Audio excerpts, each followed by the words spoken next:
Hey y'all, happy Friday and happy Dad Jokes Friday. What did the triangle say to the circle? You're pointless.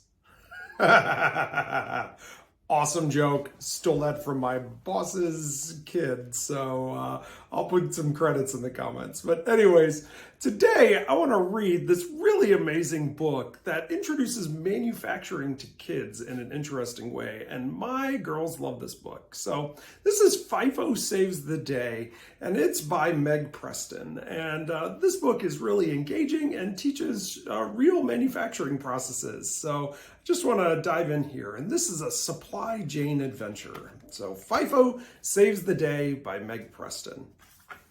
So Supply Jane lives in Logisticsville with her dog FIFO. Welcome to Logisticsville, home of authentic dragon eggs. You can see all the dragon eggs there. Those are going to be important. Logisticsville was known far and wide for its dragon eggs. Tourists came from all over to eat dragon egg souffle, dragon egg fuyung, dragon egg custard, and dragon egg frittata. Those are some big eggs. Dragon eggs were so popular that Perry Shibble decided to open a store so that tourists could bring authentic Logisticsville dragon eggs home with them. Perry Shibble's Goods. Free-range dragon eggs. Every morning, Perry received a shipment of fresh eggs directly from a local dragon farm. Business was booming. Dragon eggs flew off the shelves at Perry's store.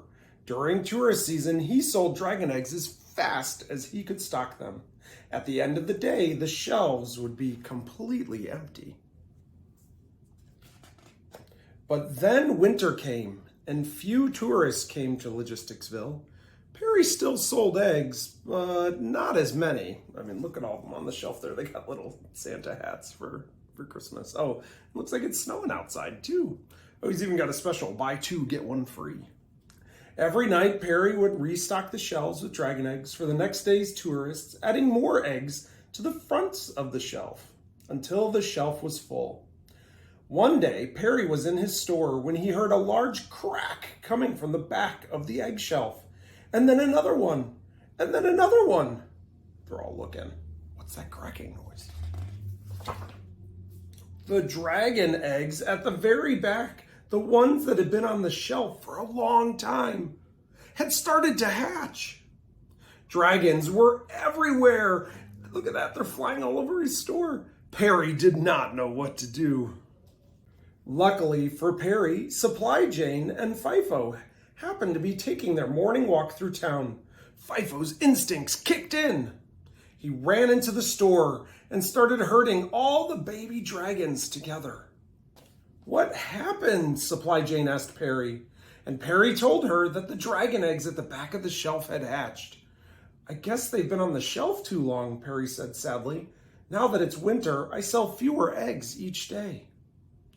Oh, Supply Jane's got an idea, doesn't she? You should always rotate your stock. That means putting the freshest dragon eggs in the back of the shelf and moving the previous day's eggs to the front of the shelf, Supply Jane told Perry. I see. That way customers will always buy the oldest eggs first, said Perry, and I won't ever have dragon eggs on the shelf long enough to hatch. Right. Remember, FIFO, first in, first out. The first dragon eggs you put in need to be the first dragon eggs that customers take out. As Supply Jane and Perry watched, FIFO rounded up the baby dragons. What are we going to do with them? Perry asked. Supply Jane called a friend who had a farm on the outskirts of town where the baby dragons could roam free. As the baby dragons were loaded onto the truck, Perry thanked Supply Jane and FIFO for helping him. Thanks, Supply Jane, said Perry. You and FIFO saved the day. And FIFO will make sure it never happens again, said Supply Jane. Awesome.